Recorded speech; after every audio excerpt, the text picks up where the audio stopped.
ہر قسم کی عبادت، دعا اللہ سے، بھروسہ اللہ پر، مدد اللہ سے، استعاذہ اللہ سے، توکل اللہ سے، خشیت اللہ سے، ہر قسم کی عبادت اللہ سے، اللہ کے علاوہ کسی اور سے نہیں کی جائے گی۔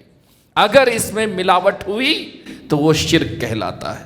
لیکن کل قیامت کے دن کوئی فیصلہ کرنے والا نہیں ہوگا، نہ پرنسپل، نہ ڈاکٹر، نہ قاضی، نہ جج، نہ وکیل۔ لمن الملک اليوم للہ الواحد القہار۔ اس دن کی ملکیت صرف اللہ کے لیے ہوگی۔ کہے گا پکار کر کے، کوئی ہے، کوئی ہے آج بادشاہ تو سامنے آئے، کوئی ہے اگر فیصلہ کرنے والا تو سامنے آئے۔ اللہ کے علاوہ کوئی نہیں ہوگا۔ قرآن مجید اللہ کی کتاب ہے، اللہ رب العزت نے ہماری ہدایت کے لیے نازل کی ہے۔ اس کی عظمت کو وہی پہچانتا ہے جو دل سے محبت کرتا ہے، قرآن مجید کو پڑھتا ہے، غور و فکر کرتا ہے، اس پر عمل کرنے کی کوشش کرتا ہے، اپنی زندگی کو قرآن مجید کے مطابق گزارنے کی پوری کوشش کرتا ہے۔ السلام علیکم ورحمۃ اللہ وبرکاتہ۔ الحمدللہ رب العالمین وبه نستعین۔ الحمدللہ حمدا كثيرا كما يحب ربنا ويرضاه۔ الحمد لله حمدا كثيرا طيبا مباركا فيه۔ الحمد لله الذي خلق السماوات والأرض وجعل الظلمات والنور۔ الحمد لله فاطر السماوات والأرض جاعل الملائكة رسلا أولي أجنحة مثنى وثلاث ورباع۔ الحمد لله الذي خلق الإنسان علمه البيان۔ الحمد لله حمدا كما يليق بجلاله سبحانه وتعالى۔ اللهم صل وسلم وبارك على رسولك محمد وعلى آله وصحبه أجمعين۔ حمد و صلاۃ کے بعد شہر کرنول والوں، آپ سب لوگوں کو رمضان مبارک ہو۔ اللہ آپ کو مجھے اس ماہ رمضان میں عبادت کی توفیق نصیب فرمائے۔ اس رمضان مبارک میں روزے اور قیام کی توفیق نصیب فرمائے۔ اس رمضان مبارک میں قرآن مجید پڑھنے کی توفیق نصیب فرمائے۔ اس رمضان مبارک میں صدقات و خیرات کی توفیق نصیب فرمائے۔ اس رمضان مبارک میں لیلۃ القدر پانے والا ہمیں بنائے۔ اے اللہ، جتنی بھی ہم عبادت کریں، جو بھی کریں، تیرا حق ادا نہ ہوگا، لیکن رب ذوالجلال ہماری ان کوتاہ عبادتوں کو تو قبول فرما۔ ہماری عبادتوں میں تو ہمیں اخلاص عطا فرما۔ اے رب ذوالجلال، ہماری ساری عبادتوں کو ہماری آخرت کے لیے بنا دے۔ آمین یا رب العالمین۔ کیا یہ اللہ کی نعمت نہیں ہے کہ اللہ نے مجھے اور آپ کو دوبارہ ایک اور مرتبہ لیلۃ القدر ڈھونڈنے کا موقع نصیب کیا؟ اس نعمت پر کتنا شکر ادا کریں کم ہے، کتنا شکر ادا کریں کم ہے۔ ایک ایسی رات جو ہماری زندگی کی ساری عبادتوں سے بہتر رات ہے، ایک ایسی رات جس میں فرشتے اترتے ہیں، ایک ایسی رات جس پہ رحمتیں نازل ہوتی ہیں، ایک ایسی رات جس میں فرشتے رحمتیں اور برکتیں لے کر اترتے ہیں، ایک ایسی رات جس میں رب ذوالجلال سب کو معاف فرماتا ہے۔ اللہ مجھے اور آپ کو لیلۃ القدر پانے والا بنائے۔ آمین یا رب العالمین۔ میرے پیارے بھائیوں، عمائدین شہر، بزرگوں، نوجوانوں، پیارے بچوں، پردہ نشین خواتین، اسلامی ماں اور بہنوں، میں تفسیر کتاب اللہ شروع کرنے سے پہلے کچھ باتیں تمہید کے طور پر آپ سے کہنا چاہتا ہوں۔ حقیقت میں یہ باتیں نہیں ہیں، میں آپ کو تیار کرنا چاہتا ہوں۔ ہر چیز کے لیے موٹیویٹ کرنا یا تیاری ضروری ہوتی ہے۔ رمضان کا مہینہ آیا، کیا تیاری کی آپ نے؟ کیا تیاری کی آپ نے؟ ایک رمضان آپ کھو چکے ہیں، اس رمضان میں آپ نے کیا تیاری کی؟ آپ اپنے آپ سے پوچھیں اپنے آپ سے، کیا تیاری کی آپ نے؟ راشن گھر کا، بزنس بڑھایا، صدقات و خیرات کی تیاری کی؟ کیا سوچا ہے آپ نے؟ کہ آپ نمازیں پڑھیں گے اسی طرح، ہر دن تراویح میں حاضر ہوں گے؟ ایسا تو نہیں کہ ہم ایک ابال کی طرح، دودھ کے ابال کی طرح ابلے اور 10 رمضان 6 رمضان کے بعد ہم خاموش ہو گئے۔ ایسے منافق نہیں بنیں گے انشاءاللہ۔ کیا کہا میں نے؟ منافق کہا۔ سنا آپ نے؟ ایسے دو رنگی گرگٹ ہم نہیں بنیں گے انشاءاللہ۔ مر جائیں گے لیکن رمضان میں ضرور عبادت کریں گے، اللہ کو راضی کرنے کی کوشش کریں گے انشاءاللہ۔ بولو انشاءاللہ، انشاءاللہ۔ میرے پیارے بھائیوں، قرآن مجید اللہ کی کتاب ہے، ایک عظیم نعمت ہے جو اللہ نے مجھے اور آپ کو عطا کی ہے۔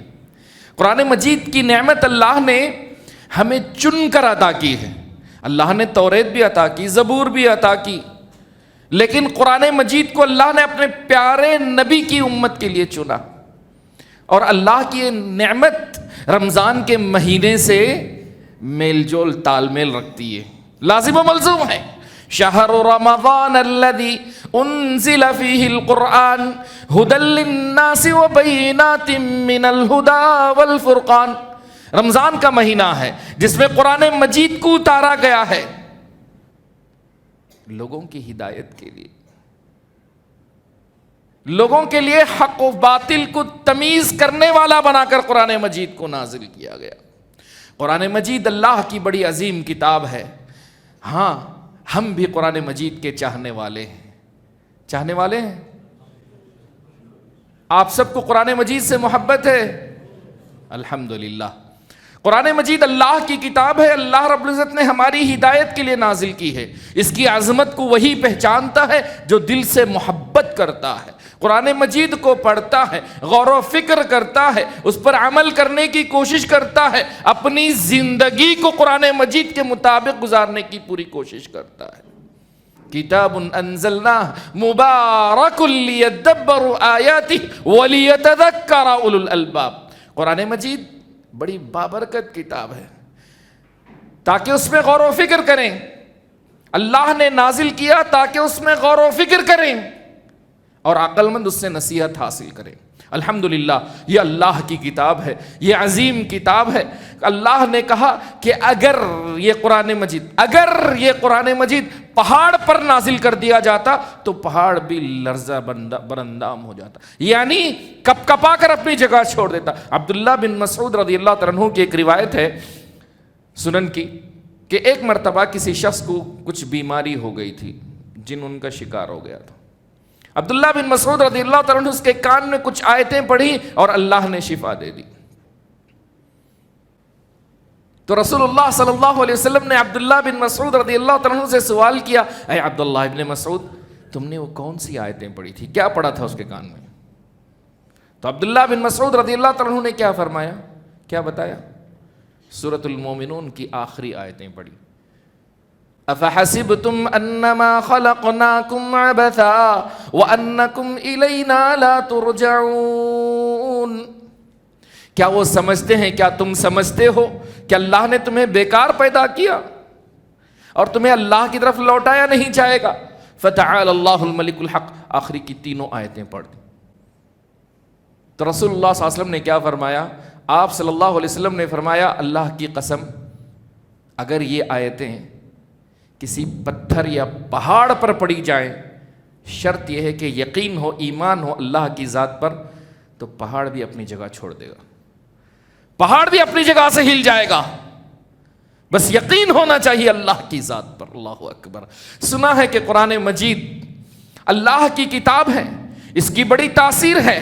جن مسلمان ہو جاتے ہیں، جن سنتے ہیں تو پریشان ہو جاتے ہیں۔ وَإِذْ صَرَفْنَا إِلَيْكَ نَفَرًا مِّنَ الْجِنِّ يَسْتَمِعُونَ الْقُرْآنَ فَلَمَّا حَضَرُوهُ قَالُوا أَنصِتُوا فَلَمَّا قُضِيَ وَلَّوْا إِلَىٰ قَوْمِهِمْ مُنذِرِينَ۔ جب ہم نے جنوں کی ایک جماعت کو آپ کی طرف پھیرا اور انہوں نے قرآن مجید کو سنا تو کہا چپ ہو جاؤ، خاموش ہو جاؤ۔ جب قرآن سنے تو انہوں نے کہا کہ چلو اپنی قوم کی طرف، ڈراتے ہیں انہیں اللہ سے۔ اللہ اکبر۔ قرآن مجید کا اثر جنوں پر ہوتا ہے، پتھر پر ہوتا ہے، کافر پر ہوتا ہے، ہر ایک پر ہوتا ہے۔ اے مسلمان، تجھ پر کیوں نہیں ہوتا؟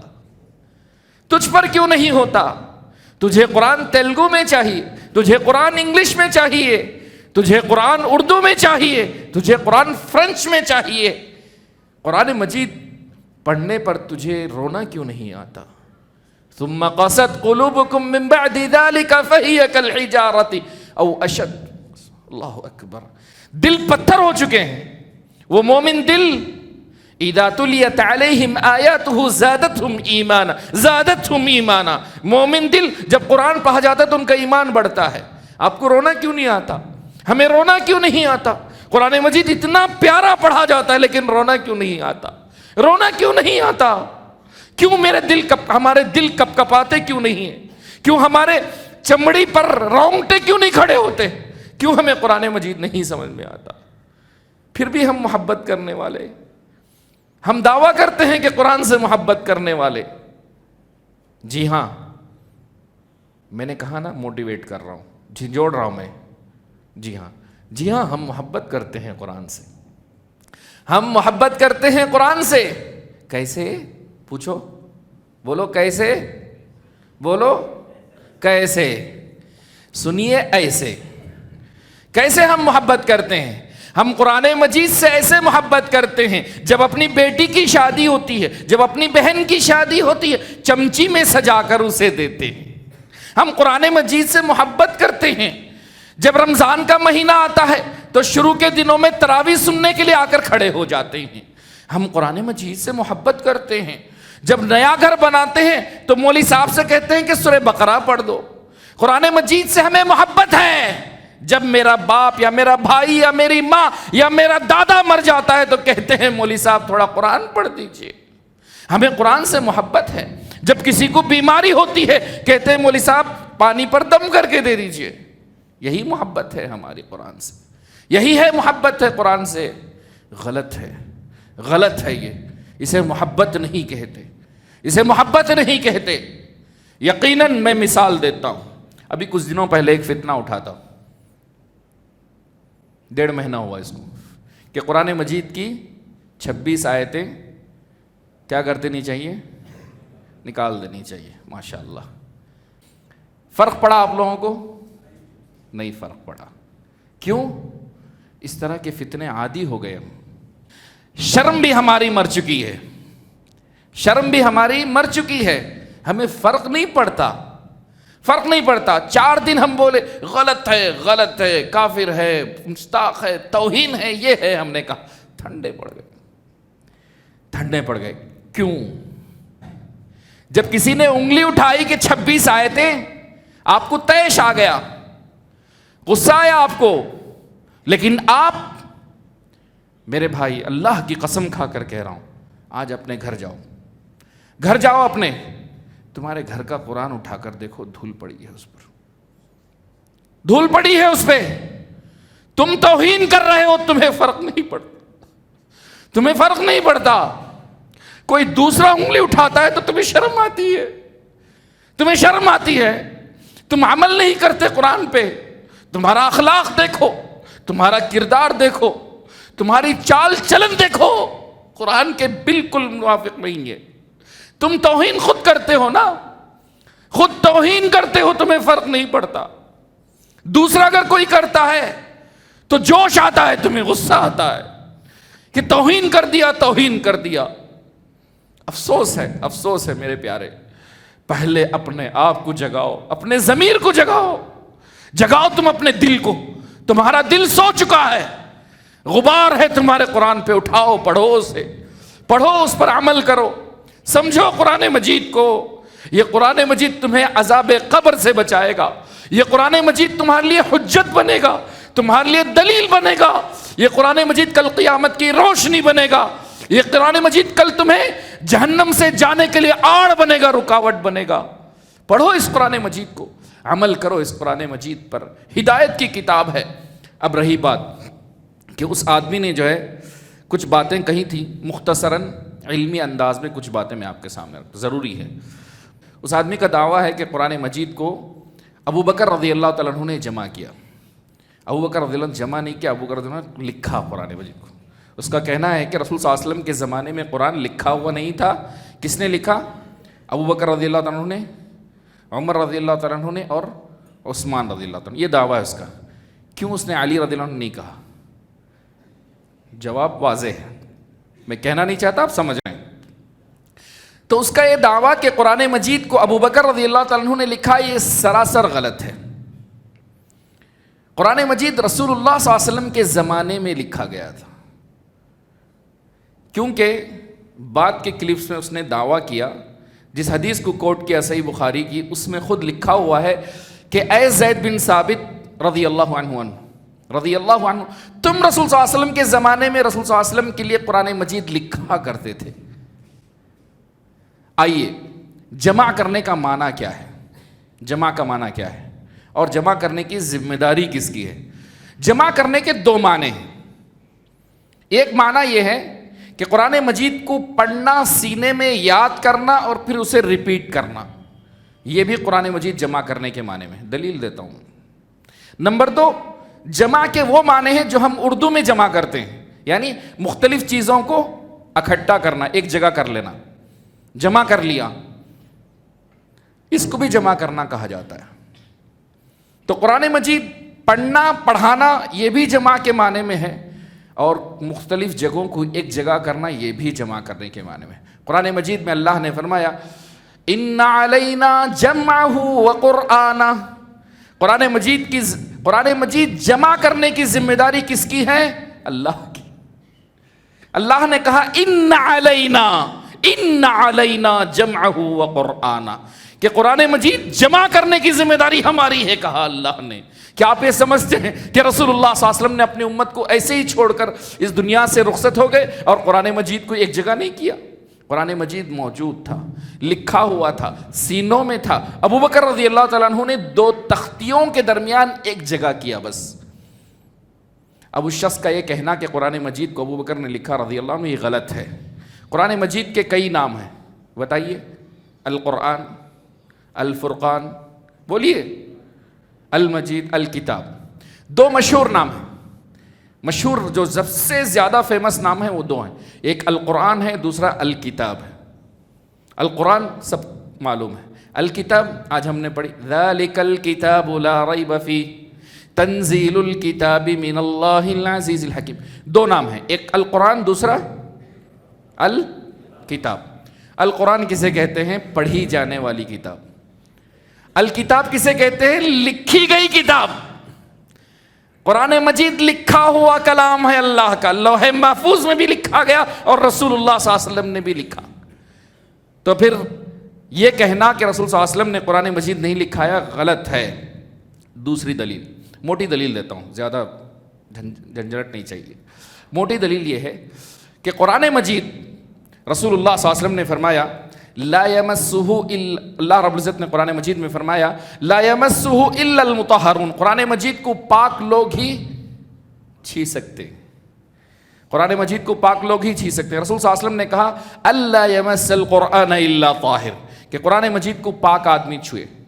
اس کی تفسیر میں کہ قرآن مجید لا یمسہ الا المطہرون، یا فرشتے مراد ہیں یا انسان مراد ہیں، اختلاف ہے۔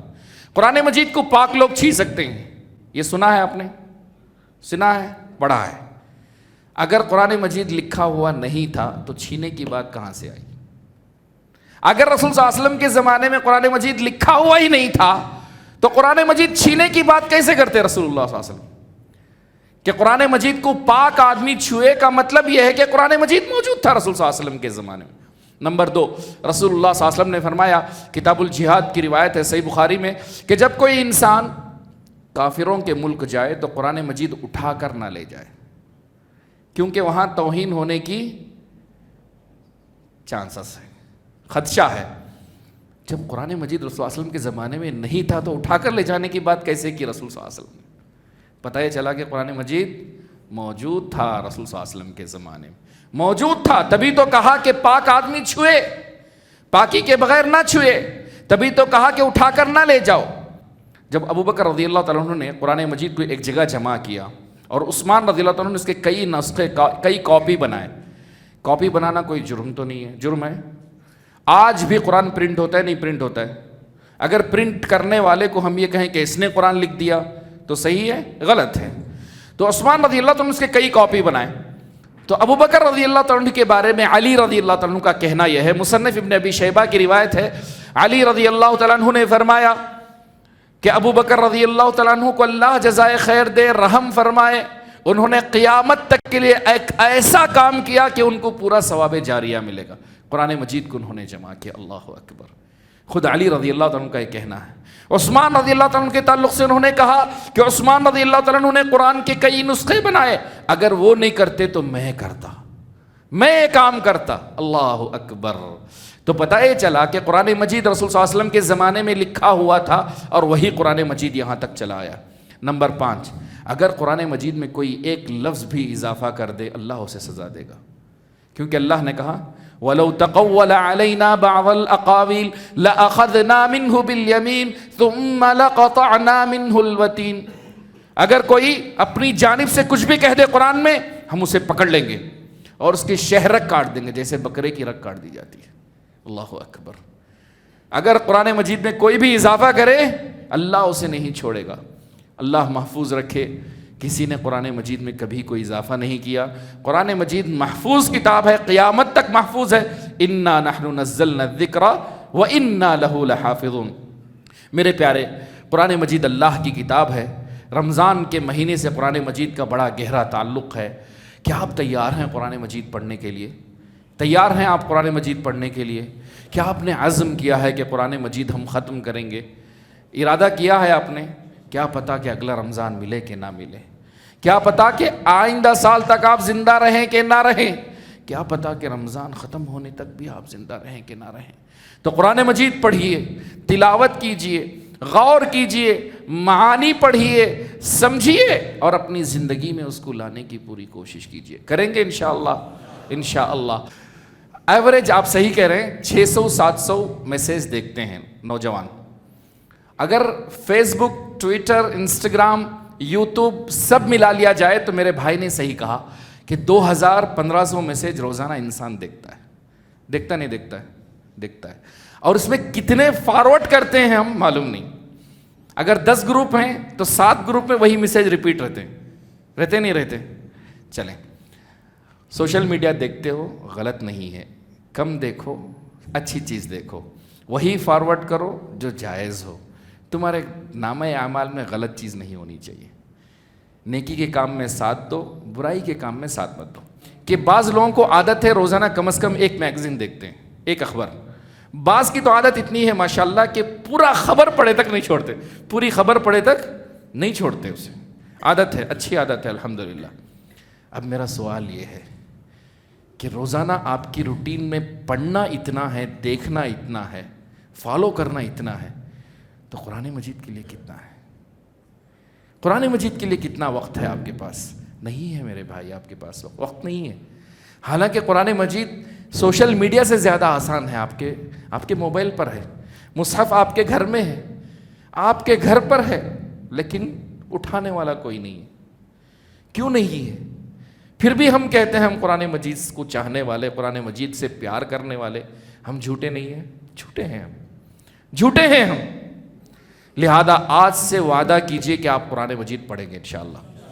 انشاءاللہ کم از کم رمضان کے مہینے میں 3 پارے روزانہ, 1 گھنٹہ 10 منٹ لگتا ہے پورے 3 پارے پڑھنے. 1 گھنٹہ 10 منٹ, 1 گھنٹہ 20 منٹ اگر کوئی سلو پڑھتا ہے. اس طرح آپ کے رمضان میں کم از کم 3 قرآن ختم ہوں گے. بزرگوں سے گزارش ہے, التماس ہے ادباً, کہ دن میں 5 پارے کم سے کم پڑھیں. تو قرآن مجید کم از کم 6 بار یا کم از کم 5 بار ختم ہوگا انشاءاللہ. ہے ہمت؟ ہے, کر سکتے ہیں آپ انشاءاللہ. بولیے تو انشاءاللہ. انشاءاللہ. اگر وہ نہ ہو تو کم از کم 3 پارے, تو 3 بار تو قرآن مجید ختم ہونا چاہیے ایک مسلمان کے لیے. قرآن دیکھیں, امام مالک رحمہ اللہ جب رمضان کا مہینہ آتا تو کیا کرتے؟ وہ درس حدیث دیتے تھے, موطا پڑھاتے تھے مدینے میں, مسجد نبوی میں.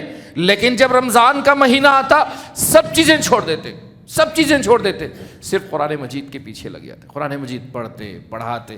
تو میں آپ سب سے دعوت دے رہا ہوں آپ کو کہ قرآن مجید سیکھیے. جس کو پڑھنا نہیں آتا نا, عیب ہے اس کی زندگی میں, واللہ عیب ہے. شروع کرتا ہوں سورۃ الفاتحہ کی انشاءاللہ تفسیر لیں گے. بسم اللہ الرحمن الرحیم. الحمد للہ رب العالمین والصلاة والسلام على المبعوث رحمة للعالمين اللهم صل وسلم وبارك على رسولك محمد وعلى آله وصحبه أجمعين ومن تبعهم بإحسان إلى يوم الدين أما بعد. قرآن مجید کی سب سے پہلی سورت کون سی ہے؟ سورۃ الفاتحہ ہے. اللہ اکبر. سورۃ الفاتحہ اللہ کی نازل کردہ عظیم سورتوں میں سے ایک سورت ہے. سورۃ الفاتحہ کو فاتحہ کیوں کہا گیا؟ کیوں کہا گیا؟ فاتحہ کے معنی عربی زبان میں ابتدا کے ہیں، اسٹارٹ کے ہیں، شروع کے ہیں. قرآن مجید کی پہلی سورت ہے. قرآن مجید اسی سے شروع ہوتا ہے، اس لیے اسے سورۃ الفاتحہ کہا گیا. سورۃ الفاتحہ کے کئی نام ہیں، جس میں سے ایک جی الشفاء. اللہ اکبر. اللہ ہم سب کو شفا عطا فرمائے. نمبر 2 الرقیہ. اللہ جزائے خیر دے آپ کو، آپ کی زندگی میں برکت عطا فرمائے. الرقیہ ہے. نمبر 3 ام القرآن ہے. اللہ آپ کو سلامت رکھے. ام القرآن ہے. نمبر 4 ام الکتاب. اللہ آپ کو جزائے خیر دے، علم نافع عطا فرمائے. ام الکتاب، ام القرآن، الشفاء، السبع المثانی، یہ سارے نام ہیں. اس کے علاوہ ایک اور نام بھی ہے جو اللہ کے رسول صلی اللہ علیہ وسلم نے ہمیں بتایا، حدیث میں اس کا ذکر آیا ہے، وہ ہے الصلاۃ. الصلاۃ بھی نام ہے. الصلاۃ کسے کہتے ہیں ہم لوگ؟ نماز کو، کیونکہ یہ سورت ہر نماز میں پڑھی جاتی ہے، اس لیے الصلاۃ کہا گیا. حدیث قدسی میں رسول صلی اللہ علیہ وسلم نے فرمایا کہ اللہ نے فرمایا قسمت الصلاۃ بینی و بین عبدی. صحیح مسلم کی روایت ہے کہ میں نے سورۃ الفاتحہ کو میرے اور میرے بندے کے درمیان 2 حصوں میں تقسیم کر دیا ہے. آدھی سورت بندہ اللہ کی تعریف کرتا ہے تو اس میں صرف اللہ کی تعریف، اللہ کا عدل، اللہ کا انصاف، اللہ کی بادشاہت، اللہ کی ربوبیت، اللہ کے بارے میں کہ وہ مالک ہے، وہ خالق ہے، اللہ کی شان ذکر کی گئی ہے، تعریف بیان کی گئی ہے. بعد کا آدھا حصہ اللہ نے بندے کے لیے دیا ہے کہ وہ مناجات کرے، دعا کرے، رب سے مانگے، اس کی مغفرت طلب کرے، کہے کہ پروردگار میں صرف تیری عبادت کرتا ہوں، تجھی سے مدد طلب کرتا ہوں. اور اس لیے الصلاۃ کہا گیا کیونکہ اس کا نماز میں پڑھنا ضروری ہے. رسول صلی اللہ علیہ وسلم نے فرمایا لا صلاۃ لمن لم یقرأ بفاتحۃ الکتاب. جس نے سورہ فاتحہ نہیں پڑھی اس کی نماز نہیں ہوئی. اس میں رسول صلی اللہ علیہ وسلم نے کہا لمن، من، جو بھی، من کا معنی جو بھی، چاہے وہ امام ہو، چاہے وہ مقتدی ہو، چاہے اکیلا نماز پڑھ رہے ہوں، چاہے جہری نماز پڑھ رہے ہوں، چاہے سری نماز پڑھ رہے ہوں، سب کو سورہ فاتحہ پڑھنا ضروری ہے. سب کو سورہ فاتحہ پڑھنا ضروری ہے. اب بعض لوگ یہ کہتے ہیں کہ جب امام صاحب پڑھا رہے ہوں تو پیچھے نہیں پڑھنا چاہیے، کیونکہ اللہ نے کہا قرآن مجید پڑھا جائے تو تم غور سے سنو، غور سے سنو، نہیں پڑھنا چاہیے. ایسا نہیں ہے. میں 2 دلیلیں دیتا ہوں. سب سے پہلے بخاری اور مسلم کی جو لفظ جو حدیث ہے کہ لا صلاۃ لمن لم یقرأ بفاتحۃ الکتاب، اسی کو اور تائید دینے والی ابو داؤد اور ترمذی نسائی کی روایت ہے کہ ایک مرتبہ آپ صلی اللہ علیہ وسلم فجر کی نماز پڑھا رہے تھے. پیچھے صحابہ نے بھی قرآن پڑھنا شروع کیا رسول صلی اللہ علیہ وسلم کے ساتھ. تو آپ صلی اللہ علیہ وسلم نماز ختم ہوئی تو بتائے کہ تمہاری قرات کی وجہ سے میری نماز بوجھل ہو گئی، بھاری ہو گئی، لہذا تم، رسول صلی اللہ علیہ وسلم نے کہا، میرے پیچھے سورہ فاتحہ کے علاوہ کوئی دوسری سورت نہ پڑھو. تو آپ صلی اللہ علیہ وسلم نے کہا میرے پیچھے سورہ فاتحہ کے علاوہ لا تفعلوا الا بام القرآن فانه لا صلاة لمن لم يقرأ بها. سورہ فاتحہ کے علاوہ کوئی سورت میرے پیچھے نہ پڑھو، کیونکہ سورہ فاتحہ ایسی ہے اس کے بغیر نماز نہیں ہوتی ہے. دوسری روایت ابو ہریرہ رضی اللہ عنہ کی روایت ہے صحیح مسلم کے اندر کہ رسول اللہ صلی اللہ علیہ وسلم نے فرمایا جس نے نماز پڑھی اور اس نے سورہ فاتحہ نہیں پڑھی اس کی نماز نامکمل ہے. خداج 3 مرتبہ آپ صلی اللہ علیہ وسلم نے کہا کہ جس نے نماز پڑھی اور اس میں سورہ فاتحہ نہیں پڑھی اس کی نماز نامکمل ہے، انکمپلیٹ ہے. تو صحابہ نے کہا اللہ کے رسول صلی اللہ علیہ وسلم ہم تو امام کے پیچھے ہی پڑھتے ہیں، امام کے پیچھے ہی نماز پڑھتے ہیں. تو آپ صلی اللہ علیہ وسلم نے فرمایا کہ تم جب بھی امام کے پیچھے پڑھو تب بھی اپنے آپ میں سورہ فاتحہ پڑھو گا. اقرأ بہا فی نفسک، صحیح مسلم کی روایت ہے کہ اپنے آپ میں پڑھو. کیسے؟ امام صاحب کو بھی چاہیے کہ عموماً ہر جگہ سورہ فاتحہ پڑھیں تو آہستہ پڑھیں. آہستہ مطلب الحمدللہ رب العالمین، الحمدللہ رب العالمین، الرحمن الرحیم، آپ اپنے آپ میں پڑھیں، سنیں بھی اور امام کے پیچھے۔ ہونٹ ہلنا چاہیے، اکثر لوگ اس کا خیال نہیں کرتے ہیں، دل میں نہیں پڑھنا ہے، ہونٹ ہلنا چاہیے۔ مالک یوم الدین، ایسے آپ کو پڑھنا ہے۔ چلیں، اس کے بعد یہ سورت مکی ہے، یعنی جو سورتیں ہجرت سے پہلے نازل ہوئی وہ مکی کہلاتی ہیں، جو ہجرت کے بعد نازل ہوئی مدنی کہلاتی ہیں۔ یہ سورت مکی ہے۔ آئیے اس سورت کے شروع میں بسم اللہ الرحمن الرحیم۔ بسم اللہ الرحمن الرحیم کیا سورہ فاتحہ کی آیت ہے؟ قرآن مجید سورہ فاتحہ میں 7 آیتیں ہیں، بسم اللہ کاؤنٹ نہیں کرتے۔ بسم اللہ الرحمن الرحیم بھی ایک آیت ہے۔ کیا ہر سورت کی مستقل آیت ہے یا صرف سورہ فاتحہ کی آیت ہے؟ جو کوفہ اور مکی ہیں، مکہ کے قاری ہیں، ان کا کہنا ہے کہ ہر سورت میں بسم اللہ الرحمن الرحیم بھی ایک آیت ہے، اس میں سورہ فاتحہ کی بھی ایک آیت ہے، ان کا کہنا ہے۔ لیکن جو مدنی ہیں وہ سورہ نمل کے علاوہ کسی بھی سورت کی یہ آیت کو تسلیم نہیں کرتے۔ سورہ نمل میں بسم اللہ الرحمن الرحیم ایکسٹرا ذکر کیا گیا، انہ من سلیمان و انہ بسم اللہ الرحمن الرحیم۔ تو وہ کہتے ہیں کہ کسی بھی سورت کی یہ آیت نہیں ہے۔ الغرض راجح قول یہ ہے کہ سورہ فاتحہ کی ایک آیت ہے یہ۔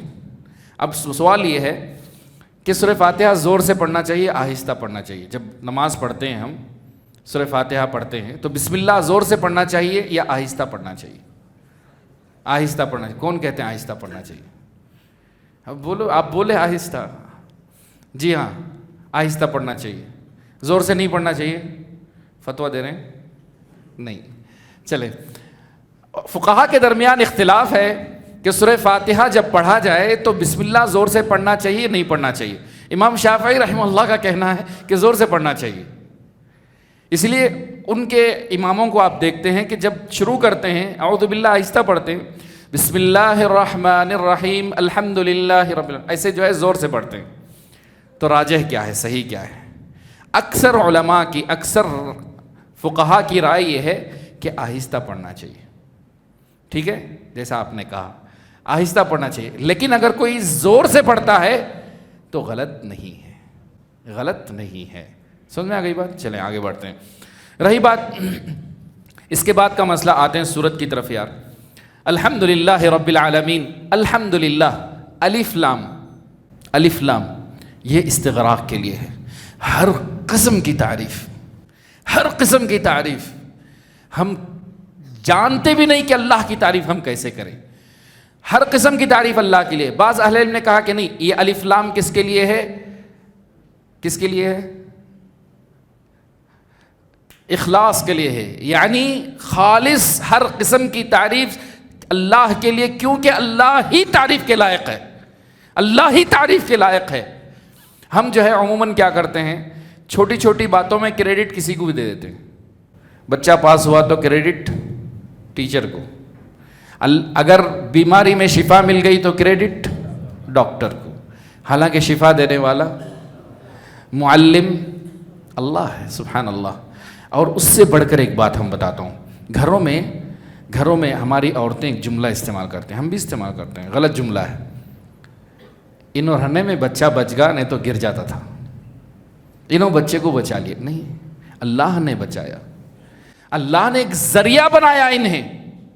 یہ جملے ہم واحدین کے زبان سے نہیں نکلنے چاہیے۔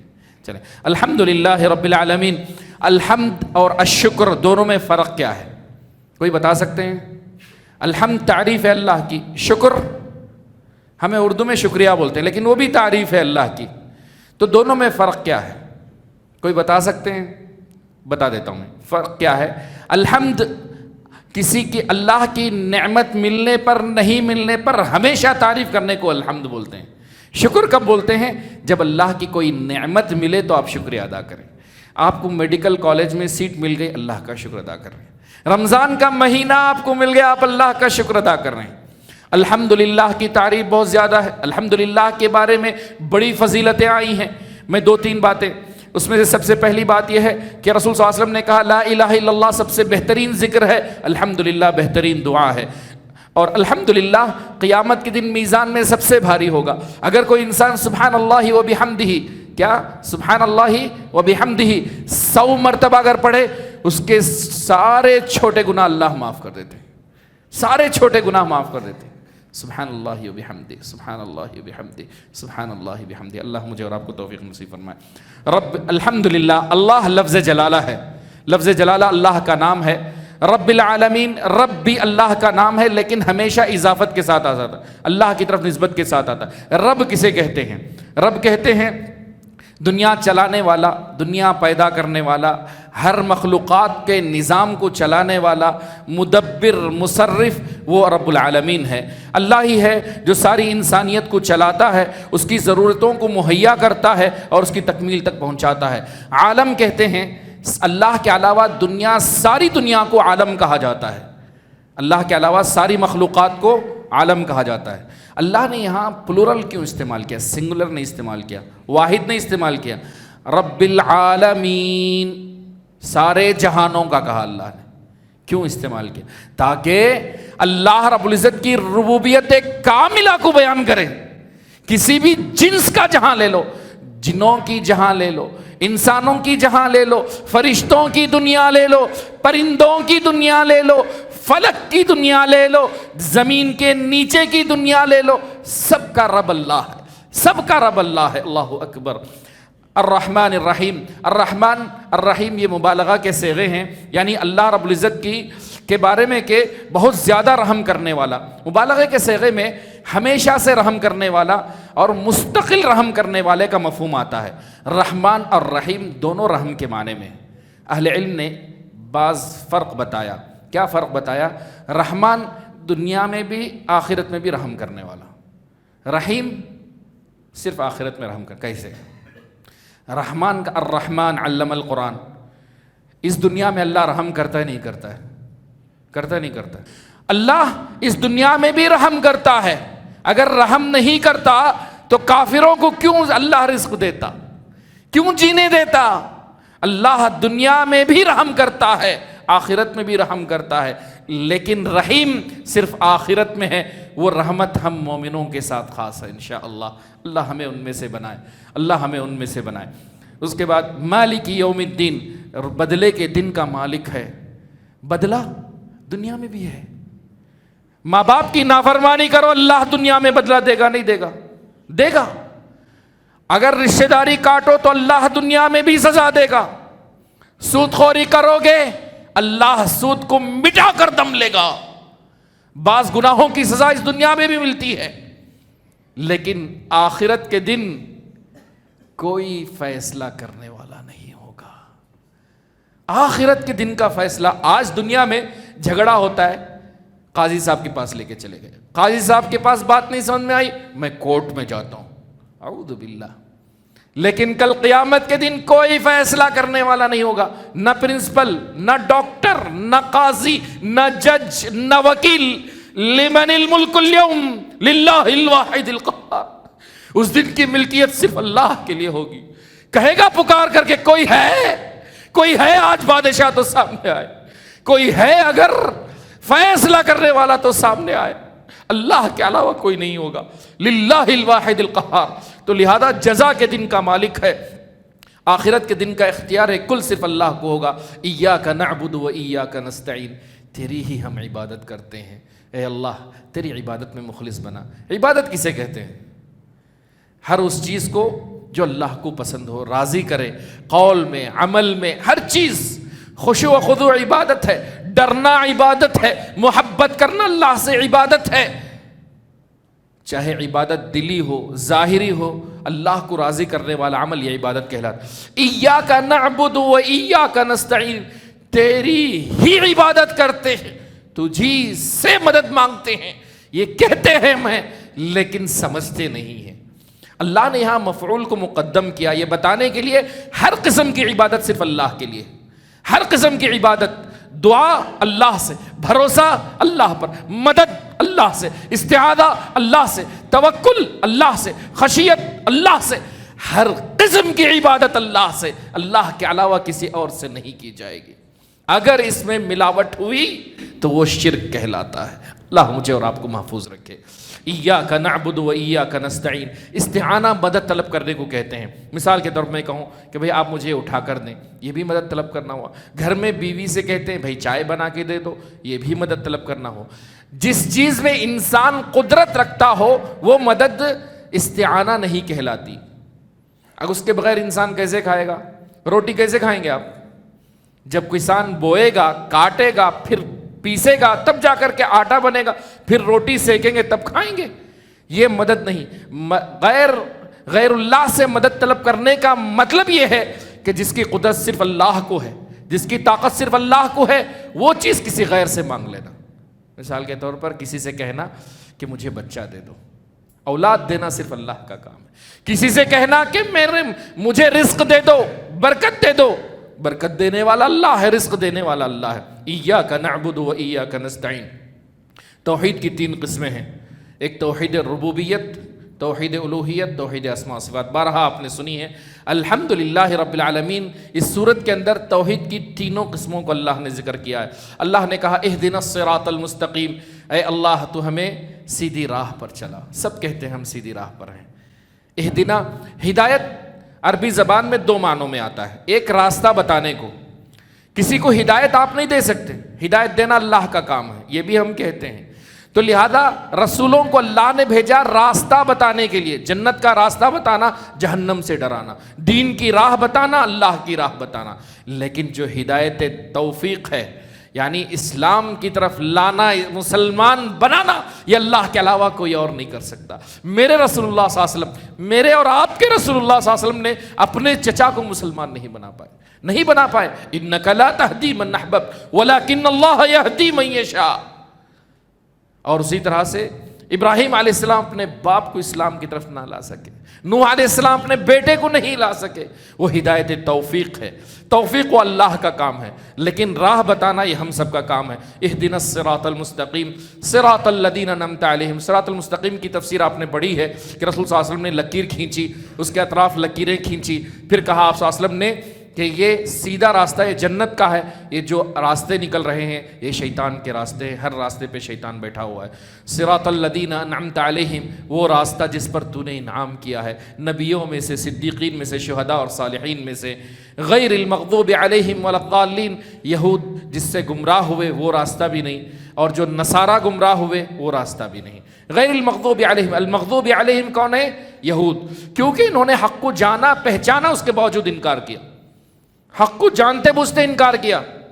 نصارہ، انہوں نے گمراہی کا راستہ اختیار کیا، عیسیٰ علیہ السلام کو اللہ کا بیٹا مانا، یا ون آف دا تھرڈ مانا، یا عیسیٰ علیہ السلام کے بارے میں غلط عقائد رکھے، تو لہذا اللہ نے کہا گمراہ ہونے والے۔ اللہ نہ تو ہمیں یہودیوں کے راستے پر لے جا، نہ نصارہ کے راستے پر لے جا، اے اللہ تو ہمیں جنت کے راستے پر لے جا جو رسول اللہ صلی اللہ علیہ وسلم کا راستہ ہے۔ آمین یا رب العالمین۔ آخری میں آمین کہنا یہ سنت ہے، اور آمین بلند آواز سے، نماز میں بلند آواز سے آمین کہنا سنت ہے۔ سوال، آمین کے معنی کیا ہیں؟ جی، قبول فرما، یہ بھی ایک معنی ہے، بہت صحیح کہا آپ نے، اللہ آپ کو جزائے خیر دے۔ اور 3 معنی اہل علم نے ذکر کیے، کئی معنی ان میں سے ایک یہ ہے کذالک فلیکن، اے اللہ ٹھیک اسی طرح ہو، یعنی ہمیں سیدھی راہ دکھا، یہودیوں اور نصارہ کے راستے پر نہ لے جا، اسی طرح ہو، یہ ایک معنی یہ ہے۔ نمبر 2، جیسے آپ نے کہا کہ اے اللہ استجبنا، اے اللہ تو اس کو قبول فرما۔ نمبر 3، تیسرا معنی یہ ہے کہ لا تخیب رجاءنا، اے اللہ تو ہماری امیدوں پہ ہمیں نامراد مت فرما، ہماری امیدوں میں ہمیں کامیابی عطا فرما۔ تینوں معنی ایک ہی طرف لوٹتے ہیں، یعنی اے اللہ قبول فرما۔ تو عموماً آمین کے معنی اے اللہ قبول فرما، جس کی آمین فرشتوں کی آمین سے موافقت کر گئی اس کا بیڑا پار ہو گیا۔ اللہ اکبر۔ اللہ رب العزت مجھے اور آپ کو سورہ فاتحہ پڑھنے والا، اس پر عمل کرنے والا بنائے۔ سورہ فاتحہ میں شفا ہے، سورہ فاتحہ کو خاص فرشتوں نے لے کر اترا ہے۔ انشاءاللہ سورہ بقرہ کے آخری کی فضیلتوں میں اس کی بھی ذکر کیا جائے گا انشاءاللہ۔ سورہ فاتحہ کی بڑی فضیلت ہے، سورۃ الفاتحہ کی بڑی فضیلت ہے، اپنے بچوں کو سکھائیں۔ اس کے معنی بتائیں، اس پر عمل کروائیں۔ اللہ مجھے اور آپ کو بغیر حساب و کتاب کے جنت الفردوس میں داخل فرمائے، آمین یا رب العالمین۔ اے اللہ یہ گرمی بڑی تیز ہے لیکن قبر کی گرمی بڑی زیادہ سخت ہے، اے اللہ تو ہمیں قبر کی گرمی سے بچا لے، قبر کی سختی سے بچا لے۔ اے اللہ ہم جانتے ہیں کہ بیماریاں بڑی ہیں لیکن رب ذوالجلال تو ہی بیماری اتارنے والا، تو ہی شفا دینے والا۔ اے اللہ تو ہمیں شفا عطا فرما، ہم میں جو بھی بیمار ہیں اے اللہ تو انہیں شفا عطا فرما۔ اے اللہ جو ہم میں بیمار ہیں اور تجھ سے التجا کر رہے ہیں کہ شفا دے، اے الشافی، اے الشافی تو ہم میں سے ہر بیمار کو شفا عطا فرما۔ اے اللہ جو ہم میں قرض دار ہیں، قرضوں سے جوجھ رہے ہیں، اے اللہ تو ان کے قرضوں میں آسانی عطا فرما۔ اے اللہ جو ہم میں بزنس میں پریشان ہیں ان کے بزنسوں میں برکت عطا فرما۔ اے اللہ جو ہم میں سے گھریلو معاملات میں پریشان ہیں ان کے گھریلو معاملات کو سلجھا دے۔ اے اللہ تو بارش برسانے والا، تیری رحمت سے ہم مایوس نہیں ہیں، اے اللہ تو بارش برسا، اے اللہ تو بارش برسا، اے اللہ تو بارش برسا، اپنی رحمتیں برسا۔ اے اللہ قرآن مجید دلوں کی شفا ہے، دلوں کی ٹھنڈک ہے، اے اللہ ہمیں قرآن مجید پڑھنے والا بنا، قرآن مجید پر عمل کرنے والا بنا، آمین یا رب العالمین۔ اقول قولی ھذا واستغفر اللہ لی ولکم ولسائر المسلمین وآخر دعوانا ان الحمد للہ رب العالمین، والسلام علیکم ورحمۃ اللہ وبرکاتہ۔